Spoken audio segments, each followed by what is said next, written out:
পাকা আম দিয়ে তৈরি ভীষণ মজার একটা পিঠা রেসিপি আপনাদের সাথে শেয়ার করব। হ্যালো এভরিওয়ান, আসসালামু আলাইকুম। আজ আমি আপনাদের সাথে আম দিয়ে এমন মজার একটা পিঠা রেসিপি শেয়ার করব। আর এই পিঠাটা খেতে সকাল অথবা বিকাল লাগবে না, যখন মন চায় তখনই কিন্তু বানিয়ে খেতে পারবেন। খুব বেশি সময় লাগে না, ঝটপটই বানানো যায়।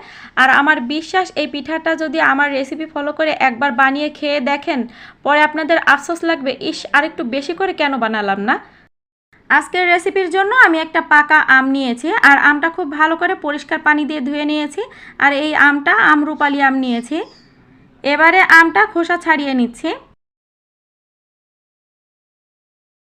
আমরুপালি আম কিন্তু খেতে অনেক মিষ্টি হয়, আর কালারটাও খুব সুন্দর হয়। এবারে আমটা আমি হাত দিয়ে এভাবে চটকে নিয়ে আঠিটা এর থেকে আলাদা করে নিচ্ছি।